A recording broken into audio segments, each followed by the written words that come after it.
پاکستان ترقی اور خوشحالی کی راہ پر گامزن ہے۔ پاکستان کے قیام کا مقصد سب کو بلا تفریق حقوق دینا تھا۔ وزیراعظم کا قومی پیغام امن کمیٹی سے خطاب۔ شہباز شریف کا کہنا تھا کہ افواج پاکستان کی جرأت بہترین حکمت عملی سے مال کے حق میں بھارت کو شکست دی، بھارت کو ایسا سبق سکھایا جو رہتی دنیا تک نہیں بھولے گا۔ اللہ تعالیٰ نے پاکستان کو بہترین وسائل عطا کیے۔ ملک میں کھربوں ڈالر کے قدرتی وسائل موجود ہیں۔ ملک سے غربت اور بے روزگاری کا خاتمہ، ہمیں قرضوں سے نجات حاصل کرنا ہے۔ یہ کام مشکل ضرور ہے مگر ناممکن نہیں۔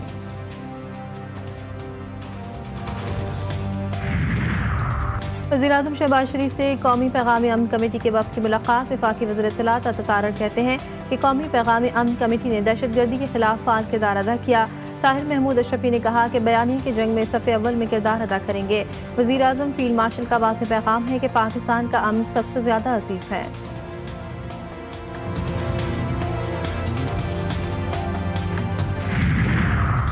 محمود خان اچکزئی قومی اسمبلی میں قائد حزب اختلاف مقرر۔ اسپیکر نے نوٹیفیکیشن جاری کر دیا۔ عامر ڈوگر اور دیگر پی ٹی آئی رہنماؤں کی سردار ایاز صادق سے چیمبر میں ملاقات۔ نوٹیفیکیشن کی کاپی حوالے کی۔ Chairman P T I barrister Gohar کا کہنا تھا کہ اپوزیشن لیڈر کا حق ہمارا تھا۔ اپوزیشن لیڈر کی نشست 7 اگست سے خالی تھی۔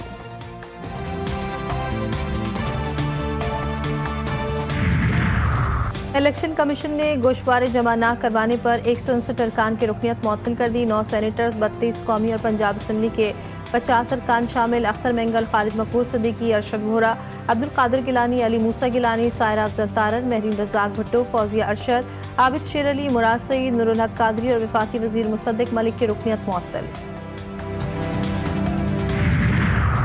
الیکشن کمیشن نے اسلام آباد کے بلدیاتی انتخابات ملتوی کر دیے۔ اسلام آباد کے بلدیاتی انتخابات کا شیڈول واپس لے لیا۔ دسمبر 2025 کے انتخابی نوٹیفیکیشن منسوخ کر دیے۔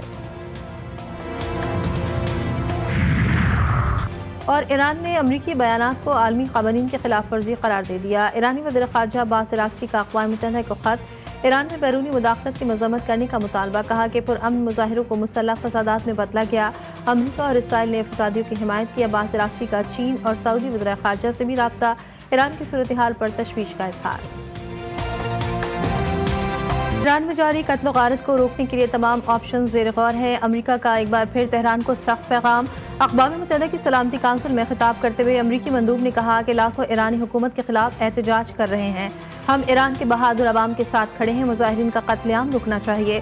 صدر ٹرمپ باتوں سے نہیں بلکہ ایکشن لینے والے شخص ہیں۔ ترجمان وائٹ ہاؤس کیرولین لیوٹ نے پریس بریفنگ میں بتایا کہ صدر ٹرمپ نے کہا ایران نے مظاہرین کو مارنا جاری رکھا تو سنگین نتائج کے لیے تیار ہے۔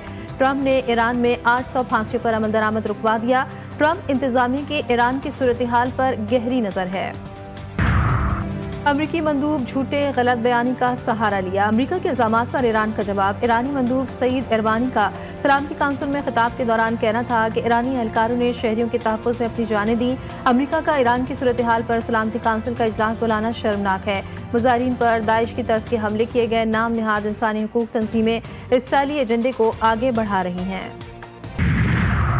ایران اور خطے کی صورتحال پر پاکستان کی تشویش۔ ایران میں بیرونی مداخلت UN چارٹر کے خلاف ہے۔ اقوام متحدہ کا چارٹر طاقت کے استعمال کی مخالفت کرتا ہے۔ پاکستانی مندوب عاصم افتخار نے کہا کہ مستحکم ایران پاکستان اور خطے کے امن کے لیے ضروری ہے۔ تمام تنازعات پرامن طریقے اور عالمی قوانین کے مطابق حل ہونے چاہیے۔ ڈپلومیسی اور ڈائیلاگ کا راستہ اختیار کیا جانا چاہیے۔ امریکی صدر نے ایران پر حملے کا ارادہ آخری لمحوں میں بدلا۔ برطانوی اخبار کی رپورٹ کے مطابق خلیج فارس کی ریاستوں کے آخری لمحات میں کی گئی سفارتی کوششوں کے نتیجے میں ڈونلڈ ٹرمپ ایران پر حملے سے پیچھے ہٹے۔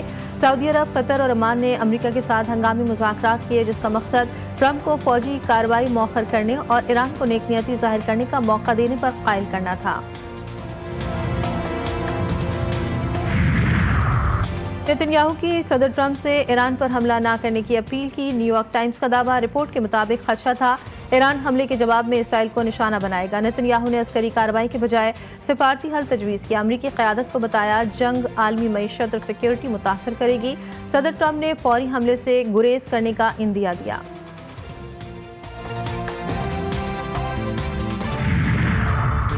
امریکہ نے 12 ایرانی شہریوں اور 13 اداروں پر پابندی عائد کر دی۔ امریکی محکمہ خزانہ کے اعلامیے کے مطابق پابندیوں کی فہرست میں برطانیہ، متحدہ عرب امارات، سنگاپور اور ایران میں قائم 12 کمپنیاں ہیں۔ پابندی کی زد میں آنے والوں میں علی لاریجانی بھی شامل۔ امریکہ کا دعویٰ ہے کہ یہ افراد اور ادارے مظاہرین کے خلاف کریک ڈاؤن کی قیادت کر رہے تھے۔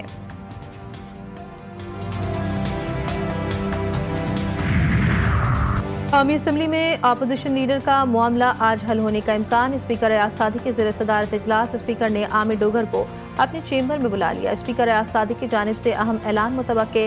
قومی اسمبلی سیکریٹریٹ کی لا برانچ میں تبدیل دورانی پر اپوزیشن دستخطوں کی جانچ کی گئی۔ رولز کے ساتھ اپوزیشن لیڈر کی سابقہ تقاریر سمیت ان کا ٹریک ریکارڈ کا بھی جائزہ لیا گیا۔ بانی پی ٹی آئی اور ان کی اہلیہ کی ہفتہ وار ملاقات ہوتی ہے۔ وزیر قانون اعظم نذیر تارڑ کہتے ہیں کہ نواز شریف سے 3.5 ماہ ملاقات پر پابندی تھی۔ قائد نون لیگ کو کوٹ لکھپت جیل لاہور میں رکھا گیا تھا۔ بانی پی ٹی آئی کی ریگولر چیک اپ بھی ہوتے ہیں۔ قانونی چیزوں پر اختیار اتھارٹی کے پاس ہوتا ہے۔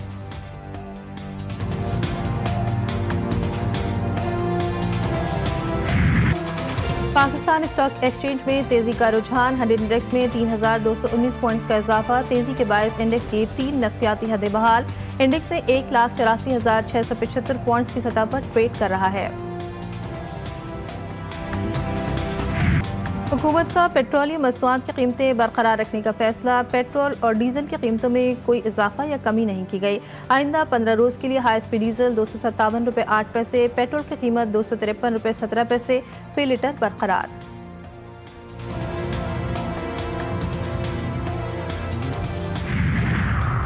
حکومت نے پیٹرولیم لیوی بڑھا کر عوام کو مکمل ریلیف سے محروم کر دیا۔ لیوی 4 روپے 65 پیسے فی لیٹر بڑھا دی گئی۔ پیٹرول پر 4 روپے 65 پیسے فی لیٹر لیوی کا اضافہ۔ ڈیزل پر لیوی 80 پیسے فی لیٹر بڑھا دیا گیا۔ مٹی کے تیل پر لیوی 1 روپے 41 پیسے فی لیٹر بڑھایا گیا۔ اسلام آباد میں گاڑیوں پر ایم ٹیگ لگوانے کی ڈیڈ لائن ختم۔ شہر کے داخلی راستوں پر جدید ریڈرز مکمل طور پر فعال کر دیے گئے۔ ان ریڈرز کے شہر میں داخل ہونے والے بغیر ایم ٹیگ گاڑی کو روکا جائے گا اور جرمانہ بھی ہوگا۔ ملک میں شدید سردی کی لہر کا امکان۔ این ڈی ایم اے کا الرٹ جاری۔ جنوری کے آخر تک سردی کی شدت میں مزید اضافے کی پیشگوئی۔ بالائی علاقوں میں شدید برف باری کی پیشگوئی۔ سڑکیں اور بجلی متاثر ہونے کا خدشہ۔ گلگت بلتستان، بالائی خیبر پختونخوا اور آزاد کشمیر میں برف باری کا امکان۔ کراچی سمیت سندھ، پنجاب، بلوچستان، خیبر پختونخوا میں شدید دھند کے ڈیرے۔ مختلف موٹر ویز آج بھی بند رہے۔